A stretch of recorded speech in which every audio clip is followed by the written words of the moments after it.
Hello everyone, welcome back to my YouTube channel Max Solutions.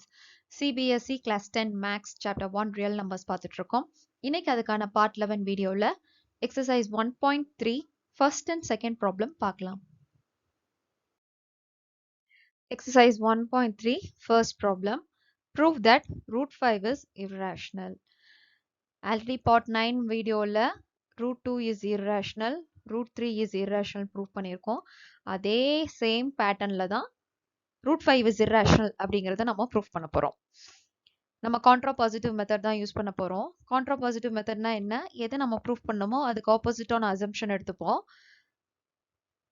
irrational அப்படின்னு proof பண்ணணும். So நான் என்ன assume பண்ணிக்கிறேன்னா root 5 is rational அப்படின்னு assume பண்ணிக்கிறேன். இப்படியே ப்ரொசீட் பண்றப்போ எனக்கு கான்ட்ரடிக்டரி ஸ்டேட்மெண்ட் வரும். therefore என்னோட அசம்ப்ஷன் வந்து wrong, root 5 is irrational அப்படின்னு ப்ரூஃப் பண்ண போறேன். ஓகே, இப்போ ஃபர்ஸ்ட் வந்து நான் என்ன அசியூம் பண்ணியிருக்கேன்? root 5 is rational. rationalோட டெஃபினேஷன் என்ன? அது ஒரு சிம்பிள் ஃப்ராக்ஷனை எக்ஸ்பிரஸ் பண்ணுவோம். நியூமரேட்டர் அண்ட் டினாமினேட்டர் ரெண்டுமே இன்டீஜரா இருக்கும் and denominator not equal to ஜீரோவா இருக்குமா?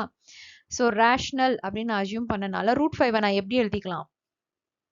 ஒரு ஃப்ராக்ஷன் ஆஃப் இன்டீஜர்ஸா எழுதிக்கலாம். b not equal to 0 and a and b are co-primes நான் எடுத்துக்கிறேன். co-primesனா என்னன்னா ஏக்கும் பிக்கும் எந்த ஒரு காமன் ஃபேக்டரும் இருக்கக்கூடாது. அது எப்படி காமன் ஃபேக்டர் இல்லாம இருக்கும்? காமன் ஃபேக்டர் அப்படி இருந்ததுன்னா என்ன செய்யறது அப்படின்னா அந்த காமன் ஃபேக்டரை டிவைட் பண்ணிக்கணும். ஃபார் எக்ஸாம்பிள் 8/16 அப்படின்னு இருந்துச்சுன்னா நியூமரேட்டருக்கும் டினாமினேட்டருக்கும் என்ன காமன் ஃபேக்டர்? 8. இப்படி இருந்ததுன்னா அந்த காமன் ஃபேக்டரை டிவைட் பண்ணிக்கணும். நியூமரேட்டர் டினாமினேட்டர் டிவைட் பண்ணா உங்களுக்கு என்ன கிடைக்கும்? 1/2. இப்போ 1க்கு 2க்கு காமன் ஃபேக்டர் எதுவுமே கிடையாது அதர் than 1. 1 and 2 are co-primesா? ஸோ இந்த மாதிரி காமன் ஃபேக்டர் எது இருந்தா கூட அதை நான் டிவைட் பண்ணிட்டு ஒரு co-prime-ஆ a and b வச்சுக்கிறேன். root 5 is equal to a and b where a and b are co-primes. இதுல இருந்து a is equal to b root 5 எழுதிக்கிறேன். உள்ள b இங்க கொண்டு போயிடுறேன். a is equal to b root 5. இங்க ஸ்கொயர் ரூட் இருக்கு, therefore அதை கேன்சல் பண்றதுக்காக ஸ்கொயரிங் ஆன் போத் சைட்ஸ். ரெண்டு பக்கமும் ஸ்கொயர் பண்ணா left hand side a square கிடைக்கும், ரைட் ஹேண்ட் சைடு வந்து root 5 into root 5 5 b square.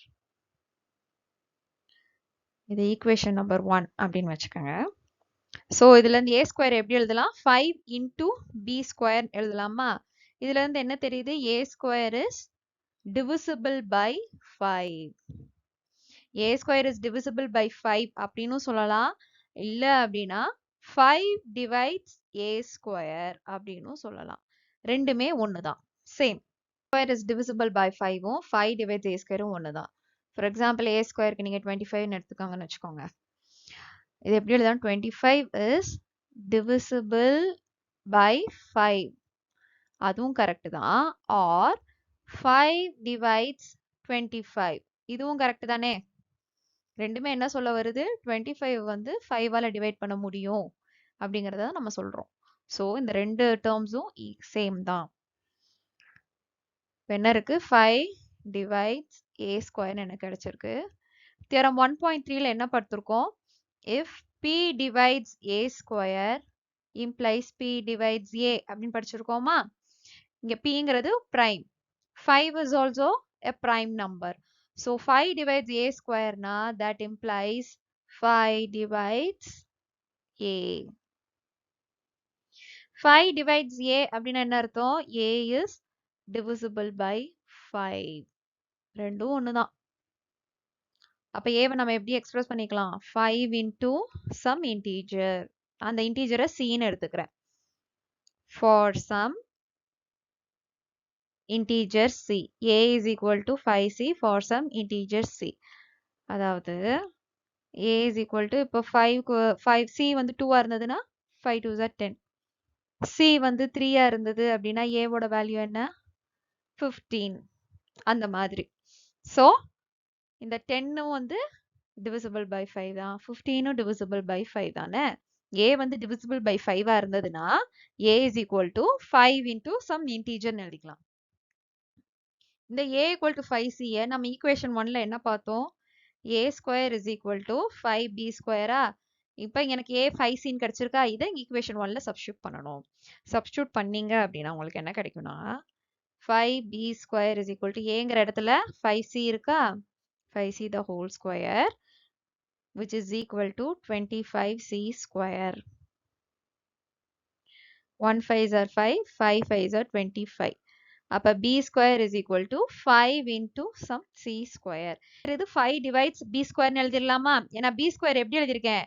5 into some integer square. That implies 5 divides b square. Again theorem 1.3 படி p divides a square னா p divides a. இங்க 5 divides b square னு இருக்கு. 5ங்கிறது prime. இதுல இருந்து என்ன எழுதிடலாம்? 5 divides b. So இங்க 5 divides b ன்னு கிடைச்சிருக்கு. ஆல்ரெடி எனக்கு என்ன கிடைச்சிருக்கு? 5 divides a ன்னு கிடைச்சிருக்கு. 5 divides both a and b, which implies 5 is a common factor for both a and b, which is a contradiction. A and b நம்ம எப்படி எடுத்திருக்கோம்? a and b are co-primes. Co-primes என்னது? ஒன்ன தவிர ஏக்கும் பிக்கும் எந்த காமன் ஃபேக்டர் இருக்கக்கூடாது. ஆனா எனக்கு இங்க என்ன கிடைச்சிருக்கு? 5ங்கிற காமன் ஃபேக்டர் வந்தனால it is a contradiction. Therefore our assumption is wrong. நம்ம என்ன அசியூம் பண்ணியிருந்தோம்? √5ங்கிறது ஒரு ரேஷனல் அசியூம் பண்ணியிருந்தோமா? √5 வந்து ரேஷனல் கிடையாது. √5 is irrational. Hence proved. So √2, √3, √5 எல்லாமே ஒரே பேட்டர்ன்ல தான் ப்ரூவ் பண்ண போறோம். நீங்க புரிஞ்சு நீங்க படிச்சிட்டீங்கன்னா அதெல்லாம் ரொம்ப easy. Problem number 2. Prove that 3 plus 2 √5 is irrational. நம்ம irrational property போன வீடியோலயே பார்த்திருக்கோம். Sum or difference of rational and irrational எப்படி கிடைக்கும்? Irrational கிடைக்கும். அதுக்கு one of the example தான் இது. ஆல்ரெடி எக்ஸாம்பிள் 10ல நம்ம இதே மாதிரி ஒரு சம் பார்த்திருக்கோம். அதே மாதிரி தான் நம்ம ப்ரூவ் பண்ண போறோம். கான்ட்ராபாசிட்டிவ் மெத்தட்ல தான் யூஸ் பண்ண போறோம். கான்ட்ராபாசிட்டிவ் மெத்தட் தான் யூஸ் பண்ண போறோம். நான் என்ன சொல்லணும்? 3 plus 2 √5 irrational சொல்லணும். therefore கான்ட்ராபாசிட்டிவ் மெத்தட்ல நான் என்ன அசியூம் பண்ணுவேன்? அதுக்கு ஆப்போசிட்டா அசியூம் பண்ணுவேன். இங்க irrational ப்ரூவ் பண்ணணும். therefore 3 plus 2 √5 வந்து rational அப்படின்னு நான் அசியூம் பண்ணிக்கிறேன். ரேஷனலோட டெஃபினேஷன் என்ன? ஒரு ரேஷனல ஒரு ஃப்ராக்ஷனா எக்ஸ்பிரஸ் பண்ணி எழுத முடியும். நியூமரேட்டர் அண்ட் டினாமினேட்டர் ரெண்டுமே இன்டிஜர்ஸா இருக்கும். டினாமினேட்டர் நாட் ஈக்குவல் டு 0வா இருக்கணும். therefore இது சின்ஸ் 3 plus 2 √5 நான் ரேஷனல் அப்படின்னு சொன்னனால அதை நான் எப்படி எக்ஸ்பிரஸ் பண்ணி எழுதிக்கலாம்? a by b ன்னு எழுதிக்கலாம். a and b are integers and b not equal to 0. also a and b are co-primes நான் எடுத்துக்கிறேன். சப்போஸ் ஏதாவது காமன் ஃபேக்டர் இருந்தாலும் நியூமரேட்டருக்கும் டினாமினேட்டருக்கும் டிவைட் பண்ணிட்டு a and b கோப்ரைமா வச்சுக்கிறேன். அதாவது ஏக்கும் பிக்கும் ஒன்ன தவிர வேற எந்த காமன் ஃபேக்டரும் இருக்கக்கூடாது. அந்த மாதிரி நான் எடுத்துக்கிறேன். இங்க 2 √5 மட்டும் லெஃப்ட் சைடு வச்சுட்டு 3 ரைட் ஹேண்ட் சைடு கொண்டு போயிருங்க. அப்போ உங்களுக்கு என்ன கிடைக்கும்? a by b minus 3 அப்படின்னு கிடைக்குமா? இப்போ a by b minus 3க்கு நீங்க cross multiply பண்ணா a minus 3b divided by b ன்னு உங்களுக்கு கிடைக்கும்.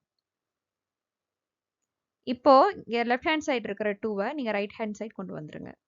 அப்ப லெஃப்ட் ஹேண்ட் சைடு இருக்க நியூமரேட்டர்ல இருக்கிறது ரைட் ஹேண்ட் சைடு போச்சுன்னா டினாமினேட்டர்ல மாறிடும். அப்ப √5 is equal to a minus 3b divided by 2b அப்படின்னு கிடைக்கும். இங்க ஏங்கிறது இன்டீஜர், பிங்கிறதும் ஒரு இன்டீஜர். ஸோ ஒரு இன்டீஜர்னா அது ரேஷனல் நம்பர் தான். 3 into another ஒரு integer divided by 2 into another ஒரு இன்டீஜர். ஸோ நியூமரேட்டர் ஒரு integer, denominator integer and denominator not equal to 0. ஏன்னா already b not equal to 0 தானே அசியூம் பண்ணியிருக்கோம். அங்கே 2b இருக்கு. 2bயும் நாட் ஈக்குவல் டு 0வா தான் இருக்கும். ஸோ நியூமரேட்டர் அண்ட் டினாமினேட்டர் ரெண்டுமே integer, denominator not equal to 0னா இது என்ன டெஃபினிஷன்? ரேஷனலோட டெஃபினிஷனா? ஸோ இதுல இருந்து என்ன தெரியுது? லெஃப்ட் ஹேண்ட் சைடு என்ன இருக்கு? √5. அப்ப √5 இஸ் ரேஷனல் உங்களுக்கு கிடைக்குதா? which is a contradiction. ஏன் அப்படின்னா √5 is irrational அப்படின்னு நம்மளுக்கு தெரியுமா? ஆல்ரெடி நம்ம ப்ரூவ் பண்ணியிருக்கோம் ரூட் 5 இஸ் irrationalங்கிறது தான் ஃபேக்ட். ஆனா எனக்கு என்ன கிடைச்சிருக்கு ரூட் 5 வந்து ரேஷனல் கிடைச்சிருக்கு. That is a contradiction. therefore our assumption is wrong. Assume பண்ணியிருந்தோம் 3 plus 2 ரூட் 5 அப்படிங்கிறது ரேஷனல் அசியூம் பண்ணியிருந்தோம் அது வந்து wrong. therefore 3 plus 2 root 5 is irrational. Hence proved.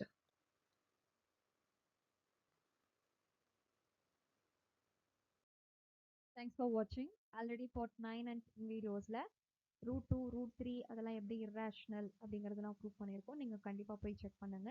as simple as that segmentல rationals and irrationals பத்தின detailed video இருக்கு. அதையும் நீங்க போய் ரெஃபர் பண்ணுங்க. உங்களுக்கு எங்க வீடியோ பிடிச்சிருந்ததுன்னா please like share and subscribe for more videos. Thank you.